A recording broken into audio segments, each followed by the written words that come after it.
It's need to go anyway, so it doesn't matter. We are a little bit tired now. It's not a big deal, that.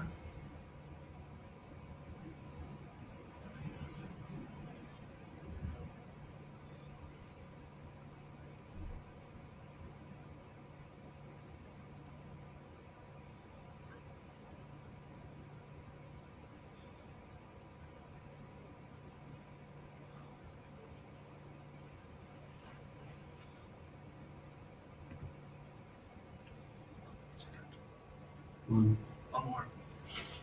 You're on. One more. Hold on. Go one more, Brian. Speak. 3, 2, 1, and action. Section 1.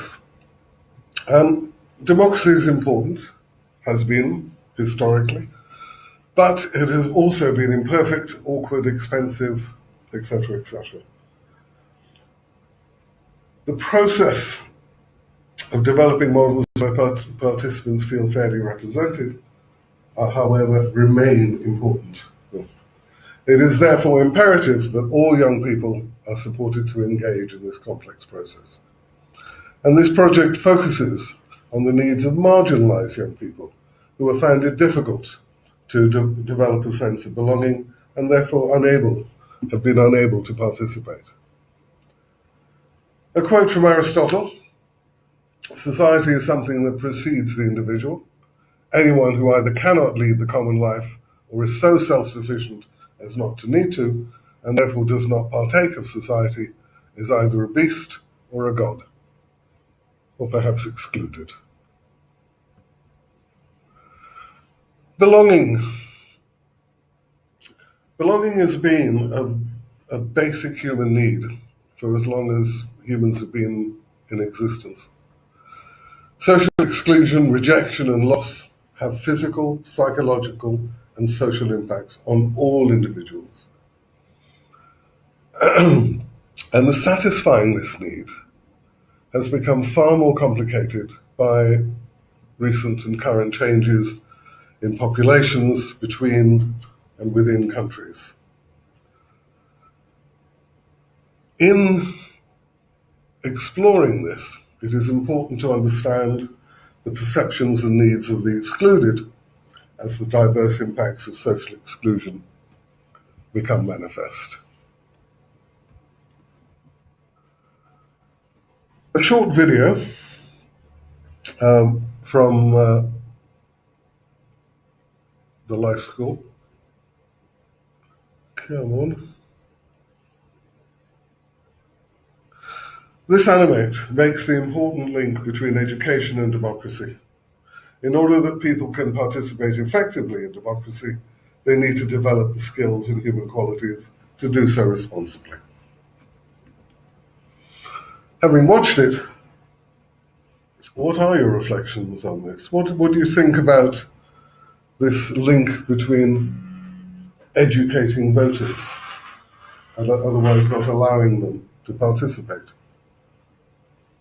Anything else that you noticed that you would want to note?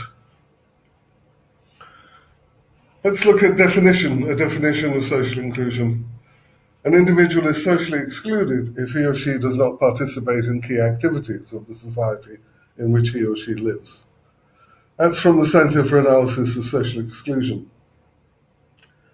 And important to note that the emphasis in this definition is on non-participation arising from constraint rather than choice. So social exclusion is a multifaceted process. It encompasses many areas, such as economics, housing, employment, etc. And the effects are therefore also multifaceted, and they become interrelated through interaction. This builds a very complex process. The effects include isolation and exclusion, exclusion from basic civil and political processes, exclusion from basic health and social services. These social disadvantages are associated with both physical and mental health inequalities. Disadvantage in early life increases the likelihood of disadvantage in later life. This advantage may also be transmitted across the generations. Therefore, how we view these problems, the multifaceted problems need to be viewed with multifaceted perceptions. And our responses need to be reflective, mindful of the complexity and the interconnectedness. The student in all of this must be allowed to tell their own story. We must be allowed to tell our own stories, not invent them for other people or have them invented for us. We need to create an environment which does not seek to blame, but seeks to improve. And we need to provide young people with the awareness, skills, and qualities necessary to participate in democracy. Why is that D still missing? So,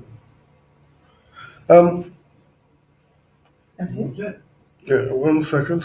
Also, I think No, because then you have to say like now. The following questions are designed to check your understanding of section 1. If it's been indicated that you've not chosen answers that are correct, please read this section again. Questions? Somebody's phone is It's me again. Then reflection and discussion tasks. how's that though, Brian? Was it better? I felt better. I mean, sounded We all felt we better. saw that with you. mine. Yeah, better. More We all felt physical. better. yeah. Yes. And So- once you have a microphone as well, right, so you can walk back, it will be Yeah. better. Yeah. Because now you sort of left Yeah. it. But I think also that we should have to look into the text again. Students, no, it's young people, because could be teachers, they could actually be youth workers or other youth professionals doing this. So we shouldn't say students, we should say young people. Youngsters. Yeah, depends They're on not all definitions, I students. think. They may not all be They're students. students But of life. youngsters